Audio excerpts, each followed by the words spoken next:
Goeiedag aan almal, ek is Luzaan van Swiftvee en ek het die voorreg om langs Zander Busse te staan hier so by die IVG Heritage veiling wat ons vandag gehou het hier in Bloemfontein by die skougronde.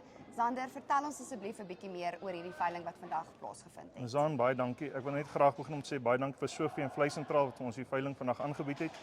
En ek wil dankie sê vir elke koper wat vandag ons ondersteun het.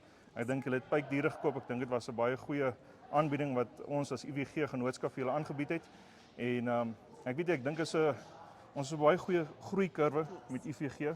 Ek dink is 'n baie maklike bok om mee te boer en ek dink dis wat so aantreklik is van die bok is hoe gemaklik hy boer en die mooi kleure wat hulle het en die variasie. So jy weet nooit as daar 'n lammetjie gebore word wat gaan kleur gaan uitkom so Smarty boks. Yes, ja. So ek dink die mense hou daarvan en veral in die wildsbedryf hou die ouens daarvan.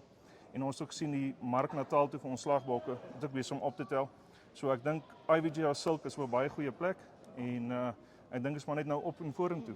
En dit is hoekom jy die ras sal voorstel. Ja, ek dink is 'n so ek sê is 'n baie gemaklike ras om mee te boer. Oeye vat hulle lammers, maak hulle lammers mooi groot. Jy kan die oeye in die veld los, hulle funksioneer.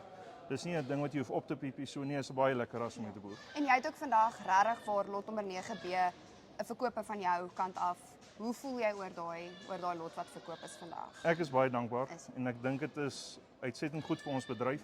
So ek is dankbaar vir die kopers en ja, ek dink ons kan van nou af net vorentoe gaan. Dit is so. Baie dankie vir jou tyd Zander van Swiftvee se kant af. Baie dankie en dankie vir julle. Hoop julle het 'n lekker dag.